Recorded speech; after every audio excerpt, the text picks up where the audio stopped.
Hi guys, so meron na tayo guys good news about sa mga printers natin guys na mga problem ay mga print head. So nakaka-order na tayo guys at na-test natin siya, legit siya guys. So papakita ko sa inyo guys yung mga in-order natin at may solution na po tayo ito. So nakapag-test ako ng L121, no, naklag kasi nga tawag dito. Ang ginamit kasing ink ng owner ay pigment.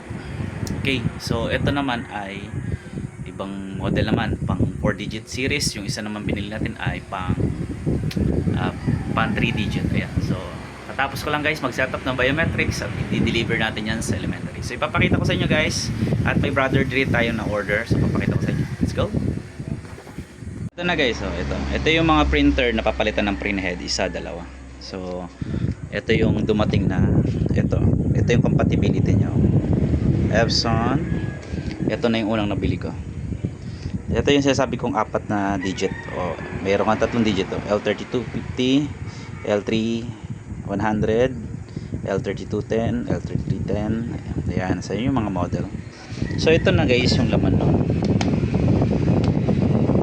Kasi nga ang hirap na ilang percent na plug na talaga siya. So ito na yun, print head na yan. Ayan. So may liquid talaga yan kasi testing nila yan. Hindi po pwedeng hindi. So i-test din natin yan. Tapos, so dalawa yan guys for the printer niya. Tapos ito i-deliver ko ngayon to sa Bansud. Ayan. So ito ay model ng T720DW print head ng brother, o DCP T720. Kasi yung upper nozzle niya ay may problema. So nagkakaroon na ng malalaking nozzle line kasi barado na.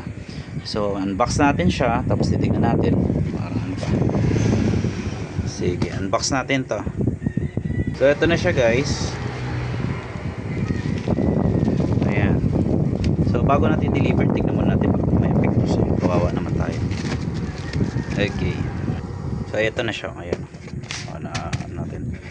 So model, ayan na. Tapos hilahin natin. Hirap ng walang nag-video. So may liquid rin yan guys kasi tinetest talaga yan before i-deliver. Ayan. Ito hindi ko na i-test kasi okay naman yan. Pero dadaling ko din yan mamaya kaya malitest namin. So ito na yung kasama niya guys pag binili nyo. Ito kasama na yung lahat. Ayan. Yung logic board na lang. Ayan. So basa-basa pa siya. Tinira talaga ng liquid solution. Okay, kasi yung upper nito plug na doon kaya means nahihirapan. So yan, pupunasan lang natin yan and then i-insert na natin yan doon sa Bansud, sa Priowell. So doon tayo sa klinika magkakabit ito at kailangan nila ito. Okay, so legit guys, ito-test na natin, mamaya natin malalaman kung okay or hindi. So hindi ko dinadala dito yun kasi malayo Bansud Okay, sige, abangan nyo guys, install natin ito.